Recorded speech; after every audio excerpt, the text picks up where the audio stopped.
में आपका स्वागत है। आज हम 11th क्लास के दूसरे भाग को देखेंगे, पहले चैप्टर यानी कि संविधान कैसे और क्यों। ठीक है, तो आज हम देखेंगे संविधान में सरकार के और जनता के हित में क्या क्या बातें बताई गई है। भारतीय संविधान सरकार को सामर्थ्य प्रदान करता है जिससे वह कुछ सकारात्मक लोक कल्याणकारी कदम उठा सके और जिन्हें कानूनों की मदद से लागू भी किया जा सके। यानी कि संविधान हमें यह भी बताता है कि सरकार अगर गरीबी हो वो और लोगों के हित के लिए कुछ ऐसे कार्य करे ताकि उनका भलाई हो, जैसे गरीबों के लिए स्कूल खोलना और लोगों के लिए सड़क बनवाना, मंदिर बनवाना। ये क्या है? सब ये लोग कल्याणकारी हित हैं जो जनता के हित के लिए बनाए जाते हैं। ये क्या है? संविधान में सब कुछ स्पष्ट बताएगा। दूसरा जो होगा, सरकार को ऐसी शक्तियां भी देता है जिससे वह समाज की सामूहिक भलाई के लिए काम कर सकते हैं। यानी कि ऐसा तो नहीं है कि सरकार कुछ भी नहीं करेगा, सरकार को ऐसी शक्ति भी दी जाती है कि ताकि वो जनता के हित में कार्य कर सके। जैसे दक्षिण अफ्रीका में क्या है? दक्षिण अफ्रीका में है पर्यावरण संरक्षण। पर्यावरण संरक्षण देश के नागरिकों के साथ साथ देश की शासन व्यवस्था की जिम्मेवारी होती है कि वहां पर पर्यावरण को कैसे रखा जाएगा। दूसरा, भेदभाव का अंत। आपने देखा होगा कि दक्षिण अफ्रीका में भेदभाव, गोरे काले की नीति थी, उसका अंत कर देगा। अगर सरकार के पास ऐसा शक्ति नहीं होता तो वो अभी तक भी वहां पर भेदभाव चलता ही रहता। तो सरकार को क्या शक्ति दिया कि आप इस फैसले को या फिर इस नियम को हटा सकते हैं। इंडोनेशिया का एग्जाम्पल लेते हैं हम। राष्ट्रीय शिक्षा व्यवस्था और संचालन, सरकार की गरीबी और अनाथ बच्चे को पढ़ाई के लिए कार्य करना। यानी कि इंडोनेशिया में राष्ट्रीय शिक्षा नीति के बारे में बताया गया है कि राष्ट्रीय शिक्षा नीति कैसी होगी, व्यवस्था कैसे करना है। अगर कोई व्यक्ति गरीब है तो गरीबों के लिए कैसे, उसके लिए क्या क्या कदम उठा सकते हैं ताकि वो गरीबी को अंत किया जा सकते हैं, मतलब गरीबी को खत्म कर सकते हैं। दूसरा होगा, हम पर शासन कैसे होगा और शक्तियों से में कौन कौन शामिल होगा। संविधान यह भी तय करता है कि हम पर शासन कैसे होगा। जैसे कि हम जानते हैं हमारा देश एक लोकतांत्रिक देश है। लोकतांत्रिक देश में क्या होता है कि देश की शासन व्यवस्था को हम चलाने के लिए चुनाव कराते हैं। एक पार्टी या एक व्यक्ति जो होता है, प्रधानमंत्री जो होता है, वो हमारे ऊपर शासन करता है और हम उनके नियमों कानूनों को मानते हैं। लेकिन अगर कोई नियम कानून अगर अच्छा ना लगे तो हम उसका विरोध भी कर सकते हैं। ये हमारा लोकतांत्रिक अधिकार है। और इसमें शामिल कौन कौन सा होगा, यानी कि कौन कौन से व्यक्ति लोग उसमें वोट देंगे और कौन कौन से इसमें शासन व्यवस्था में चले। इससे सरकारी नौकरी करते हैं तो क्या सरकार के कार्य करते हैं, सरकार के ही तो कार्य करते हैं। वो प्रतिबंध भी लगाता है कि कोई क्या कर सकता है और क्या नहीं। संविधान यह भी तय करता है कि कौन से व्यक्ति को क्या कार्य कर सकता है। अब कोई व्यक्ति ये नहीं कह सकता है कि क्या है क्या नहीं, उसको प्रतिबंध भी लगाता है। यानी कि आपका जो कार्य होगा वो, जैसे न्यायपालिका, कार्यपालिका, विधायिका, एक सब क्या है, ये स्वतंत्र रूप से अलग अलग कार्य करते हैं अपना। संविधान सीमित शासन की स्थापना करता है और निरंकुश सत्ता पर प्रतिबंध लगाता है। यानी कि संविधान में यह भी तय किया गया है कि एक देश की शासन व्यवस्था किस प्रकार से चलेगी। यानी कि हर 5 साल के अंदर चुनाव होते हैं तो क्या है, प्रतिबंध लगाता है। अगर तानाशाह होगा दोबारा चुनाव में जीत सकता है, नहीं जीत सकता। तो इसमें क्या है, एक शासन व्यवस्था को चलाने के लिए हर 5 साल के अंदर चुनाव होते हैं। कानून के शासन की स्थापना करना, यानी कि हमारा देश जो है वो कानून के द्वारा ही चलते हैं, हमारे कानून के द्वारा ही सब कुछ कार्य होते हैं। नागरिकों के अधिकार और स्वतंत्रता की रक्षा करता भी है। संविधान जो है हमारा वो नागरिकों के स्वतंत्रता और अधिकारों की रक्षा करता है। यानी कि अगर अधिकारों का हनन होता है किसी भी प्रकार से तो हम कहाँ जाते हैं, हम अपने सर्वोच्च न्यायालय जा सकते हैं, अपने FIR दर्ज करा सकते हैं, थाना जा सकते हैं, कहीं भी जा सकते हैं अपना। सरकार के लिए दिशा निर्देश जारी करता है।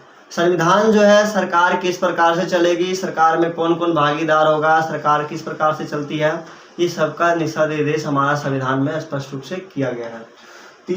लास्ट हो जाएगा, सरकार के 3 अंगों की शक्तियों का बंटवारा करना। सरकार की शक्तियां के 3 अंग कौन कौन से हो सकेंगे हमारा, विधायिका, कार्यपालिका, न्यायपालिका। ये सब क्या है, इनके सहयोग से ही देश की शासन व्यवस्था चलती है। तो ये इनके अपने अपने एक अधिकार क्षेत्र होता है कि अपने अपने अधिकार में क्या करना है। जैसे विधायिका का काम क्या है, कानून बनाना। न्यायपालिका क्या है, न्याय दिलाना। कार्यपालिका का क्या है, कार्य करना।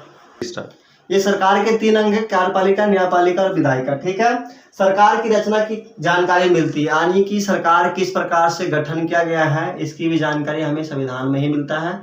आगे देखेंगे कुछ क्वेश्चन को। तो इसी अध्याय के कुछ इंपॉर्टेंट क्वेश्चन को देखेंगे। तो चलिए स्टार्ट करते हैं। जैसे पहला क्वेश्चन है, भारत को स्वतंत्रता कब प्राप्त हुई, यानी भारत कब आजाद हुआ। तो इसका आंसर हो जाएगा 15 अगस्त 1947 को। दूसरे क्वेश्चन की ओर बढ़ते हैं, भारत की संविधान सभा के अध्यक्ष कौन थे, यानी कि भारत जब निर्माण होता है उस समय संविधान सभा के अध्यक्ष कौन थे। इसका जो आंसर होगा डॉक्टर राजेंद्र प्रसाद, यानी कि जब संविधान बनाया जा रहा था तो उसके अध्यक्ष बनाए गए थे वो थे हमारे डॉक्टर राजेंद्र प्रसाद। तीसरे क्वेश्चन की ओर बढ़ते हैं। क्रिप्स किस वर्ष भारत आया, यानी कि क्रिप्स जो था अंग्रेजी गवर्नर जो थे वो भारत कब आया, इसका आंसर हो जाएगा 1942। चौथे क्वेश्चन की ओर बढ़ते हैं। संविधान को बनाने में कितना समय लगा था, ये सवाल कई बार पूछा जाता है लेकिन बहुत लोगों को पता नहीं होता, यानी कि संविधान को बनाने में कितना समय लगा था, इसका आंसर हो जाएगा 2 वर्ष 11 माह 18 दिन। आगे सवाल की ओर देखते हैं। संविधान कब लागू हुआ, यानी कि संविधान को कब लागू किया गया, 26 जनवरी 1950 को। इसी को हम गणतंत्र दिवस के रूप में मनाते भी हैं। आगे देखते हैं। संविधान बनकर तैयार कब हुआ, यानी संविधान तो बनकर कब तैयार हुआ, इसका आंसर हो जाएगा 26 नवंबर 1949। ठीक है दोस्तों, आगे देखते हैं।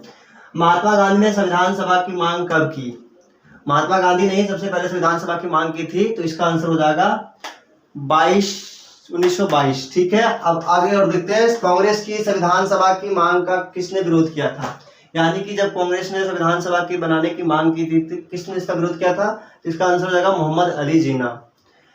आगे देखते हैं। कैबिनेट मिशन भारत कब पहुंचा, कैबिनेट मिशन जो था भारत कब पहुंचा, इसका आंसर हो जाएगा 24 मार्च 1946 को। आगे देखते हैं। कैबिनेट मिशन में 3 सदस्य थे, जो कैबिनेट मिशन लंदन से आए थे, ब्रिटेन से आए थे, उनके 3 सदस्य थे। पहले सदस्य हो जाएगा जेम्स वॉट क्रिप्स, इसी को क्रिप्स मिशन के नाम से जाना जाता है क्योंकि इसके अगुवाई में ही भारत आए थे। दूसरा हो जाएगा एनवी अलेक्जेंडर, तीसरा हो जाएगा पैट्रिक लॉरेंस। ठीक है, ये तीनों कई बार पेपर में आते हैं एमसीक्यू के तौर पे, तो आपको याद रखना है। पहला हो जाएगा जेम्स स्टेफोर्ड क्रिप्स, दूसरा हो जाएगा एनवी अलेक्जेंडर और तीसरा हो जाएगा पैट्रिक लॉरेंस। आगे देखते हैं। संविधान के लिए चुनाव कब हुए थे, यानी कि जब संविधान बन रहा था तो लोगों को चुनाव करके ही उसमें भेजा गया था, तो कब हुआ था, जुलाई 1946 में। आगे देखते हैं। किस दल ने संविधान सभा का बहिष्कार किया था, यानी कि जो अभी भी चुनाव दल राजनीतिक दल है वहां पर भी राजनीतिक दल होते थे, तो इसका विरोध जो किया था उसका जो आंसर हो जाएगा मोहम्मद अली जिन्ना, मतलब लीग, मुस्लिम लीग की पार्टी। ठीक है। संविधान सभा का पहला अधिवेशन कब हुआ, ये भी कई बार सवालों में आता है, आप तैयारी कर रहे हैं 11वीं क्लास के विद्यार्थी तो आपको आना चाहिए। संविधान सभा का पहला अधिवेशन का मतलब होता है बैठक कब हुई थी, तो ये हो जाएगा 9 दिसंबर 1946 को। ठीक है, अब आगे देखते हैं। संविधान सभा का अस्थायी अध्यक्ष किसे चुना गया, यानी कि जब संविधान सभा को जब बनाया जा रहा था तो किसी के एक अध्यक्ष बनाया गया था, तो अस्थायी अध्यक्ष बनाया गया था, उसका नाम हो जाएगा हमारा डॉक्टर सतीजानंद सिन्हा को। ठीक है, आगे देखते हैं। संविधान सभा में उद्देश्य प्रस्ताव पेश कब किया गया, यानी कि जो उद्देश्य प्रस्ताव था उसको पेश कब किया गया, 13 दिसंबर 1946 को।